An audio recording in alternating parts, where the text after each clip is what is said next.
শুধু মাহির রহমান নয়, জগন্নাথ বিশ্ববিদ্যালয়ের শিক্ষার্থী ও ছাত্রনেতা জুবায়েদকে হত্যার পেছনে তারই ছাত্রী বর্ষারও হাত রয়েছে বলে জানিয়েছেন পুলিশ। হত্যার পর প্রথমে মাহিরকে অভিযুক্ত করা হলেও পরে জানা যায় বর্ষা ও মাহির দুজনের পরিকল্পনায় জুবায়েদকে হত্যা করা হয়।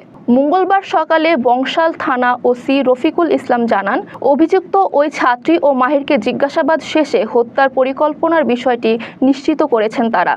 ওসি আরও বলেন, বর্ষার সঙ্গে মাহিরের 9 বছরের সম্পর্ক ছিল, কিন্তু মাঝে আবার বর্ষা জুবায়েদের ওপর দুর্বল হয়ে পড়ে। এ সময় বর্ষা মাহিরকে না করে দেয় এবং সে জুবায়েদকে পছন্দ করে বলে জানায়। কিন্তু কিছুদিন পরে বর্ষা তার বয়ফ্রেন্ড মাহিরকে জানায় জুবায়েদকে আর ভালো লাগে না। তখন জুবায়েদকে হত্যার পরিকল্পনা করে বর্ষা ও মাহির। রফিকুল ইসলাম বলেন, প্রাথমিকভাবে জুবায়েদকে হত্যার এই পরিকল্পনা স্বীকার করেনি বর্ষা। পরে মাহির ও বর্ষাকে মুখোমুখি করলে সব সত্যতা জানা যায়। জুবায়েদকে কিভাবে সরিয়ে দেওয়া যায় গত 25 সেপ্টেম্বর থেকেই পরিকল্পনা করে তারা। এখন পর্যন্ত বর্ষাসহ 4 জনকে আটক করা হয়েছে।